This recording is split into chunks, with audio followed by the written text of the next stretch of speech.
Hello दोस्त नमस्कार। मैं अजय तिवारी आप सभी लोगों का आपके अपने परिवार स्टडी नंबर 1 में स्वागत करता हूं। दोस्तों जैसा कि आप सभी लोगों को मालूम है कि रेलवे की एग्जाम डेट आ चुकी है, रेलवे एनटीपीसी की, और इसके जस्ट बाद ग्रुप डी भी स्टार्ट हो जाएगा। और एनटीपीसी ग्रुप डी दोनों में मिलाकर काफ़ी वैकेंसी है, मतलब ये बहुत अच्छा मौका है आप लोगों के लिए। इस मौका को बिल्कुल खोने मत देना, क्योंकि ऐसे मौके बहुत कम मिलते हैं। कई सालों में पहली बार ऐसा हो रहा है कि इतनी सारी वैकेंसी पर एक साथ एग्जाम कंडक्ट कराया जा रहा है। तो आपका भी मौका, ये वाला जो मौका है ना, इसमें आपकी भी जॉब लगेगी, क्योंकि बहुत सारी वैकेंसी हैं, तो बहुत सारे लोगों का सिलेक्शन भी होगा। तो चलिए चलते हैं। आप सभी लोगों को मालूम है कि इसमें साइंस का एक इम्पोर्टेंट रोल रहेगा जॉब दिलाने में। तो साइंस में कैसे फुल में से फुल मार्क्स लाएं रेलवे के एग्जाम में, वो मैं आपको बताऊंगा। और बिल्कुल इसका जो सिलेबस है, जो टॉपिक दिए हैं सिलेबस में एनटीपीसी और ग्रुप डी में, वो ऑलमोस्ट सेम हैं। लेकिन कुछ जो टॉपिक ऐसे हैं वो एनटीपीसी में एक दो ज़्यादा हैं, कुछ उसमें ग्रुप डी में ज़्यादा हैं, है ना। लेकिन मैंने यहाँ पर सब कुछ लिखे हुए हैं, सारे टॉपिक, फिजिक्स केमिस्ट्री बायोलॉजी, इनमें कौन कौन से टॉपिक पढ़ें, उनकी तैयारी मैं खुद कराऊंगा आपको एक एक टॉपिक की। तो एक एक करके देखते जाना, मैं आपको यहाँ पर पूरा सिलेबस बताने वाला हूँ। तो सबसे पहले हम बात करते हैं बायोलॉजी की। लेकिन इनको बताने से पहले मैं आपको एक बात और बताना चाहता हूँ कि साइंस में आपको सबसे ज़्यादा तैयारी करना है फिजिक्स में, क्योंकि फिजिक्स केमिस्ट्री बायोलॉजी में से सबसे ज़्यादा जो मार्क्स मिलेंगे आपको, या सबसे ज़्यादा जो क्वेश्चन मिलते हैं वो मिलते हैं फिजिक्स के।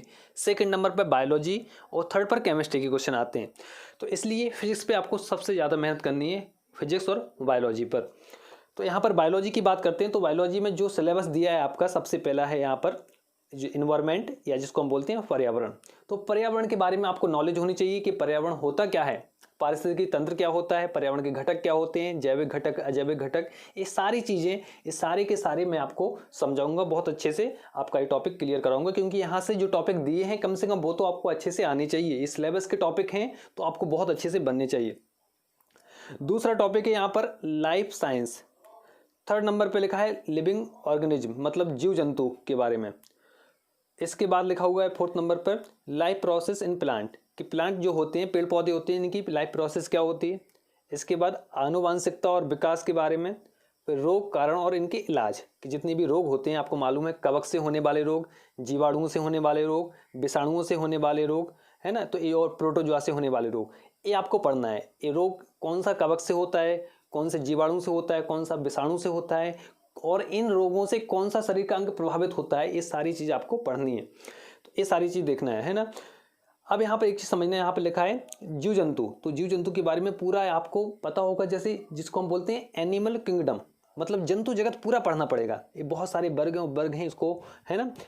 और इसके बारे में जो लिखा है यहाँ पर बायो या लाइफ साइंस, इनमें पूरा ह्यूमन बॉडी के बारे में पढ़ना पड़ेगा, जितने भी तंत्र होते हैं, है ना, रक्त परिसंचरण तंत्र, तंत्र का तंत्र, बहुत सारे 7-8 तंत्र होते हैं, ये सारे के सारे मैं पढ़ाऊंगा आपको। तो एक एक करके देखना है आपको। और मेरी खुद की एक चैनल है, उस पर मैं ऑब्जेक्टिव कराऊंगा, यहाँ पर मैं पूरी की पूरी थ्योरी दूंगा। तो आपको साथ में वहाँ पे भी जाना है, जिसका नाम है तिवारी सर साइंस। आप यूट्यूब पे सर्च करोगे तिवारी सर साइंस से, तो आपको मिल जाएगी मेरी चैनल, उसको सब्सक्राइब कर लेना।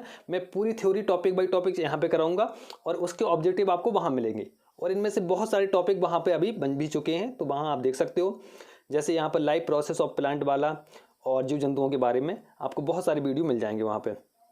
अब आगे देखिए यहाँ पर, इसके बाद एक टॉपिक और है इसमें, जिसको खाद्य संसाधनों में सुधार, है ना, ये टॉपिक है। यहाँ से कोई क्वेश्चन नहीं बन सके ज़्यादा, लेकिन फिर भी जो टॉपिक दिए हैं वो सबको पढ़ना है आपको। ये 6 टॉपिक पढ़ने हैं बायोलॉजी में, ठीक है। तो ये 6 के 6 आपको बिल्कुल माइंड में रखना है। सिलेबस लिख लीजिए आप साइंस का, कि साइंस में हमें कौन कौन से टॉपिक, बायोलॉजी में कौन से करना है। इसके बाद आती है बात केमिस्ट्री की। तो केमिस्ट्री में देखिए यहाँ पर जो केमिस्ट्री है, इसमें भी ज़्यादा टॉपिक नहीं है, आप खुद देख सकते हो। यहाँ पर कितने टोटल 6 टॉपिक दिए हैं, है ना, 6 चैप्टर दिए हैं कुल मिला के। तो इनमें से कौन कौन से चैप्टर हैं, तो बहुत सारे आपको पता होगा, जैसे अणु और परमाणु, धातु और अधातु, अम्ल क्षार एवं लवण, रासायनिक अभिक्रिया एवं समीकरण, आवर्त सारणी और प्राकृतिक संसाधन। ये ऐसे टॉपिक पढ़ाए हैं मैंने, बहुत अच्छे से पढ़ा है। आप तिवारी सर साइंस सर्च करना यूट्यूब पे, उसमें जो चैनल खुलेगी मेरी फोटो पड़ी होगी उसमें आपको कौन कौन से अम्ल क्षार लवण, धातु अधातु, और ये दोनों के दोनों मिल जाएंगे यहाँ पर, है ना। ये बहुत अच्छे से बताओ, और यहाँ से क्वेश्चन जरूर आपको मिलेगा देखने में। बहुत अलग अलग करके टॉपिक बनाए हो, जितने भी क्वेश्चन बन सकते हैं आपको सारे बनने लगेंगे अगर आपने वो दोनों वीडियो देख लिए। ठीक है। और बाकी का मैं थ्योरी यहाँ पे सारे टॉपिक की कराऊंगा, बाकी के जो ऑब्जेक्टिव रहेंगे वो आपको उस चैनल पे कराता रहूँगा। तो जाके सब्सक्राइब कर लेना तिवारी सर साइंस नाम से। अब यहाँ पर आप टॉपिक लिख लीजिए केमिस्ट्री के कौन कौन से 6 टॉपिक हैं। प्राकृतिक संसाधन, आवर्त सारणी, रासायनिक अभिक्रिया एवं समीकरण, अम्ल क्षार लवण, धातु और अधातु, अणु और परमाणु। ये आपको लिखना है, बिल्कुल अच्छे से लिखना है केमिस्ट्री में क्या क्या पढ़ना है, क्योंकि सिलेबस आपको दिमाग में होना ही चाहिए।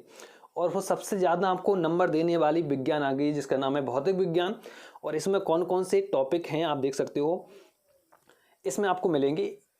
जैसे पहला लिखा हुआ है यहाँ पर, बिल्कुल इसमें सबसे ज़्यादा ये मान लीजिए हर टॉपिक से या फिर हर चैप्टर से आपको क्वेश्चन देखने को मिलेगा, और बहुत ही सिंपल है ना।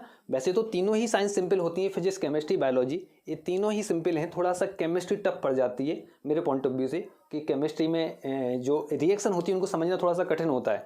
बाकी की फिजिक्स तो बहुत ही सिंपल है, बायोलॉजी भी सिंपल है, क्योंकि हमारे खुद पर डिपेंड करती है कि हम उसको समझ सकते हैं। अगर समझ के पढ़ेंगे तो बड़ी सिंपल हो जाती है। अब इसकी बात करते हैं, आप देखिए इसमें कि क्या क्या है। तो सबसे पहला चैप्टर है बल के बारे में, मतलब जो चैप्टर का नाम है वो है बल एवं गति के नियम। तो ये आपको पता होना चाहिए, बिल्कुल सही है, क्योंकि ये बहुत इंपॉर्टेंट है, कुछ भी पूछ सकते हैं इसमें। तो एक एक करके बहुत अच्छे से मैंने ये भी पढ़ा है। आप अपनी साइंस में कम से कम 50% साइंस तो अभी भी कर सकते हो। आप मेरी चैनल पर जाके वहाँ पर इसको सर्च कर सकते हो, ये बहुत सारी वीडियो आपको प्ले लिस्ट में मिल जाएंगी तिवारी सर साइंस से। बल एवं गति के नियम, इसको सबसे पहले आपको पढ़ना है। दूसरा है कार्य ऊर्जा शक्ति। कार्य ऊर्जा शक्ति मतलब कार्य और ऊर्जा दिया है आपके सिलेबस में, लेकिन कार्य ऊर्जा शक्ति वो साथ में आप कर लेना। वर्क एनर्जी और पावर, क्योंकि पूरा चैप्टर साथ में रहता है कंबाइंड, और वो एक दूसरे से संबंधित है ना।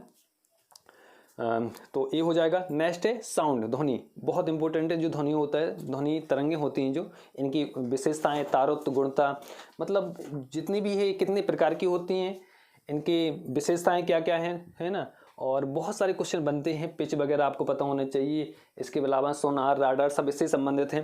तो बहुत अच्छे से मैंने इसमें से आपका एक भी क्वेश्चन नहीं छूटेगा अगर आप मेरा बना हुआ वीडियो देख लोगे। आपको मैं एक एक करके प्रोवाइड करूंगा इस चैनल पर भी पूरी थ्योरी के वीडियो। ध्वनि के बाद प्रकाश, यहाँ पर कौन सा है, प्रकाश पढ़ना है आपको, लाइट, ठीक है। ध्वनि, प्रकाश, विद्युत, ये तीनों ही बहुत ज़्यादा नंबर वाले क्वेश्चन होते हैं। मान लीजिए साउंड, लाइट और इलेक्ट्रिसिटी, ये तीनों ही चैप्टर ऐसे हैं, कम से कम इन तीनों से लगभग 2-2 मार्क्स, 3-3 मार्क्स का क्वेश्चन मिलते हैं। तो 7-8 नंबर के क्वेश्चन आपको यहाँ से मिलेंगे। तो ध्यान रखना, साउंड, लाइट और इलेक्ट्रिसिटी, इनको ध्यान रखना तीनों को, ये बहुत ज़रूरी है आप लोगों के लिए। और लास्ट में ऊर्जा के स्रोत, किसके, ऊर्जा के स्रोत आपको पढ़ना है कि एनर्जी के सोर्स कौन कौन से होते हैं। तो ये सब पढ़ना है आपको कि एक ऊर्जा को दूसरी ऊर्जा में बदलने वाले जो इंस्ट्रूमेंट होते हैं, उपकरण होते हैं, वो कौन कौन से होते हैं, ठीक है। जैसे मोमबत्ती होती है, वो किस ऊर्जा को किस ऊर्जा में बदलती है। बल्ब जो होता है वो किस ऊर्जा को किस ऊर्जा में कन्वर्ट करता है। इनके सारे मैं आपको सभी को नोट्स भी दूंगा। तो यहाँ पर मैं बहुत जल्दी आपको सारे टॉपिक प्रोवाइड करूँगा, बिल्कुल थ्योरी के साथ बहुत अच्छे से पढ़ाऊँगा। तो स्टडी नंबर 1 को सब्सक्राइब जरूर कीजिए और बेल के आइकन पर क्लिक कीजिए। और इसके साथ साथ इसकी थ्योरी यहाँ पर पढ़ाने के बाद आपको उसी टॉपिक की, जिस टॉपिक की मैं यहाँ पर थ्योरी पढ़ाऊँगा, उसी की आपको ऑब्जेक्टिव हमारे चैनल पर मिल जाएंगे, जिसका नाम है तिवारी सर साइंस। तो thank you for watching video. यदि आपको वीडियो अच्छा लगा तो चैनल को सब्सक्राइब कीजिए, वीडियो को लाइक और शेयर कीजिए। धन्यवाद।